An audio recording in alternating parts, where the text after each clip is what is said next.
Bonjour et bienvenue. Une nouvelle vidéo de l'île d'Alonissos en Grèce pour cette fois parler d'Eros versus Thanatos. Les deux instincts mythologiques grecs qui nous révèlent la puissance de l'univers qui unit et la puissance de l'univers qui désunit. Deux principes fondamentaux, même pas transcendantaux, juste fondamentaux de l'univers. Ouvrons le schéma et voyons ce que nous raconte l'empreinte d'Eros et l'empreinte de Thanatos, qui sont les fondements pulsionnels qui vont d'une part donner les émotions fermentes et d'une part donner les émotions ouvrantes. Voici le schéma. Qu'est-ce qu'il nous raconte? Dénomination des deux instincts dont le combat sous-tend l'existence humaine. L'instinct de vie et de l'amour, l'instinct de mort et de destruction.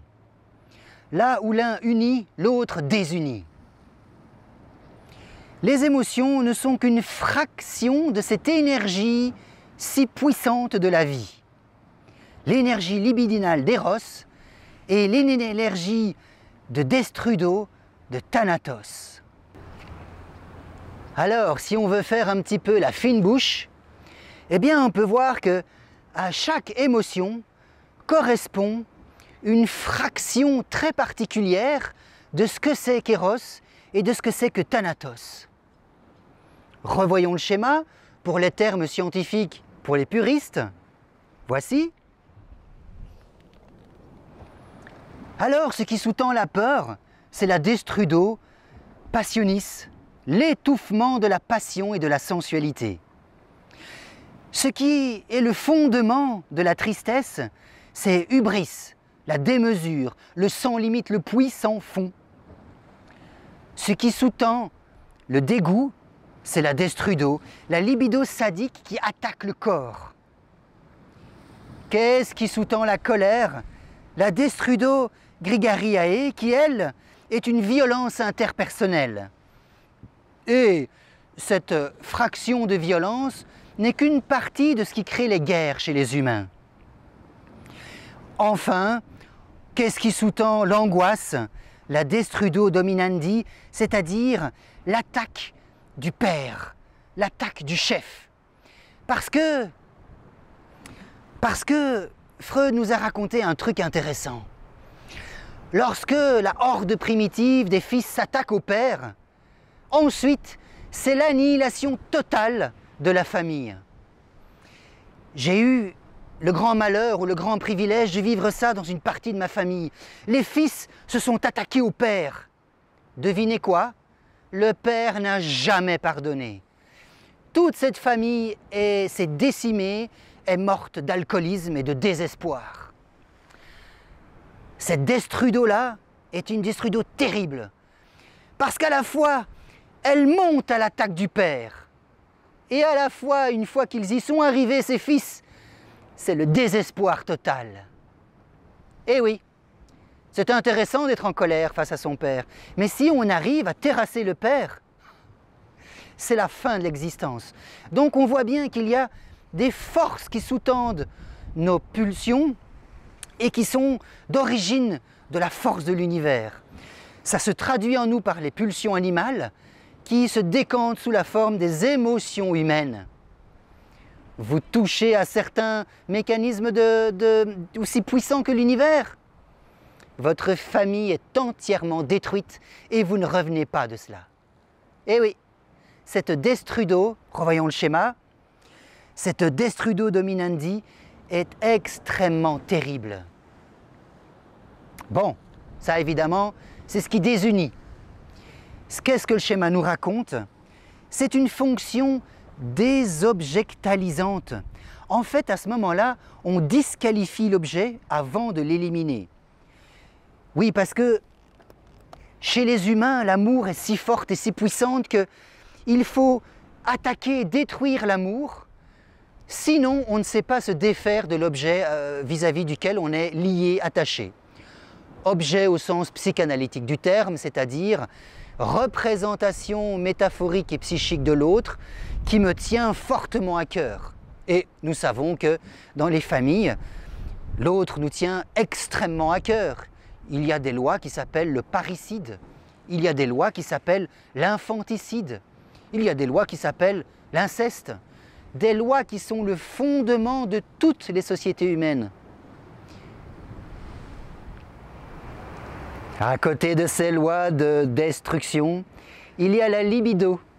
La libido qui sous-tend les émotions ouvrantes, les émotions qui nous portent à l'autre, qui fait que je veux m'allier, m'associer, me marier, m'attacher à l'autre. Voyons un peu dans le schéma, qu'est-ce que ça nous raconte? La surprise est sous-tendue par la libido scienti. C'est la pulsion épistémophilique. Revenons à la pulsion épistémophilique si bien décrite par Melanie Klein. Melanie Klein, la femme la plus puissante de la psychanalyse, qui a pu porter une théorie infantile stupendo, vraiment nickel. Cette femme a été magnifique. Hélas, pour Anna Freud, elle était trop près de son père et elle n'a pas pu dépasser à cette époque victorienne, parce que Freud et ses suivants vivaient à une époque victorienne, donc extrêmement rigide. Anna Freud, malgré le fait qu'elle ait pu pondre de la psychanalyse, de la théorie, n'a pas pu dépasser son père. Melanie Klein, elle, elle s'est libérée, elle a pondu une psychanalyse à la hauteur et même parfois beaucoup plus profonde que celle de Freud, parce qu'elle nous a parlé de choses élémentaires au niveau de l'enfant, de la relation mère-enfant. Une des pionnières magnifiques.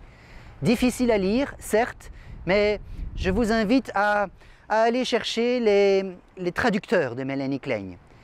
Ils ont bien décanté sa théorie et c'est intéressant pour voir les fondements de l'humain. Revenons au schéma.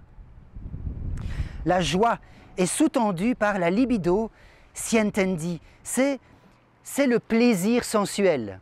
Le plaisir sensuel, cette pulsion à donner la joie. Revenons au schéma.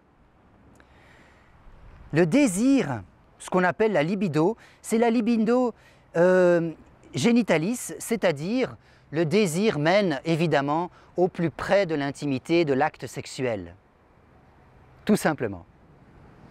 Qu'est-ce que nous dit le schéma ensuite? La fierté, c'est la libido gregariare, c'est-à-dire le besoin de reconnaissance du groupe. Et pour finir, notre hardiesse, elle, est sous-tendue par la libido dominandi, c'est-à-dire le besoin de gérer, de guider le groupe. Et cette libido est la fonction objectalisante, celle qui nous fait nous attacher à l'autre. Voilà, c'est assez bref, c'est court, et c'est pour ça que je suis venu au plus près de l'eau, au plus près de la force des vagues qui peuvent attaquer les falaises, créer des cavernes, tout simplement parce que ces pulsions sont vraiment des émanations de la force de l'univers, des émanations de la force de l'univers, et oui.